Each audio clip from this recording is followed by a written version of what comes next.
Hey friends, welcome back to the Chris Chow Show, where every Sunday I share with you the latest business and technology news in Australia and around the world. This week we have Amazon opening a warehouse in Western Sydney, Netflix cracking down on password sharing, the Commonwealth Bank of Australia launching their own buy now pay later product, and an $89 million JPEG. But before we jump into it, make sure you smash the like button and subscribe if you haven't already. Commbank is jumping into the buy now, pay later market with its own digital offering. The bank is looking to launch from the middle of this year. The digital product will allow customers to make purchases from $100 all the way up to $1,000. Users will be able to make repayments in 4 interest-free fortnightly repayments. Like many other providers, Commbank will be charging users a late fee of $10, but the bank said that they'll be capping it at $120 for fees a year. In addition, it will not allow the buy now, pay later product to be used for cash advances or for gambling. An interesting thing to note is that Commbank actually owns 5% of Klarna, the Swedish buy now pay later company that arrived in Australia last year. My key takeaway from this is that everyone wants a piece of that sweet buy now pay later pie, but consumers are overwhelmed with different choices. Realistically, only a handful of the more established companies are going to last in the long term. In my opinion, namely Afterpay, ZipPay, Klarna, and Affirm.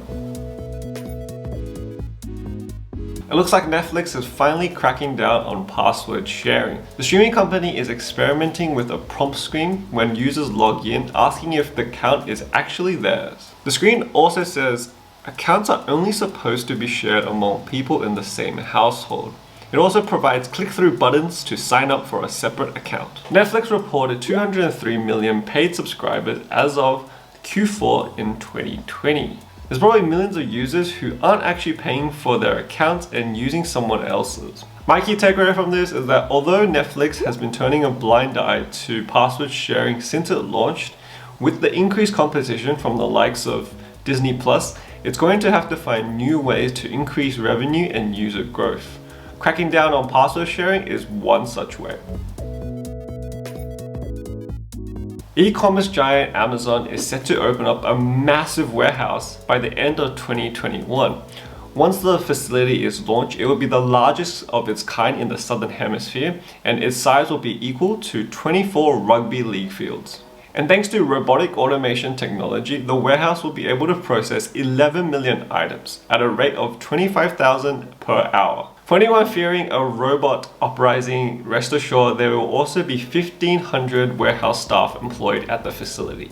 My key takeaway from this is that Amazon launched back in 2017, and over the last 4 years it's been slowly increasing its investment.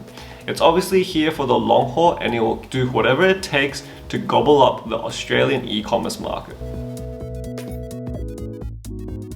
And in this week's Crypto Corner, we have a digital artwork by artist Mike Winkelmann, aka Beeple, being auctioned off for $89 million Australian, subsequently setting a world record for the most expensive digital art in the world. The art piece is titled Every Day, The First 5,000 Days.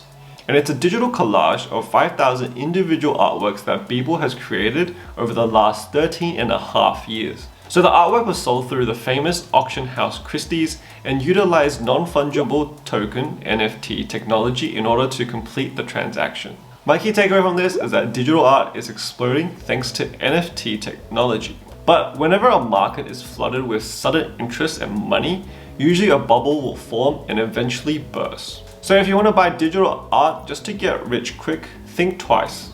But if you want to buy digital art because you really enjoyed the piece and you want to support the artist, then go for it. Thanks for watching. I hope you enjoyed the video. If you did, make sure to hit the like button. And if you haven't already, subscribe for a new video every Sunday, sharing with you the latest business and technology news in Australia and around the world. As always, an important disclaimer, I am not a financial advisor, this is not financial advice. This video and my channel is for general information only. As with anything in life, you should do your own due diligence and seek independent advice.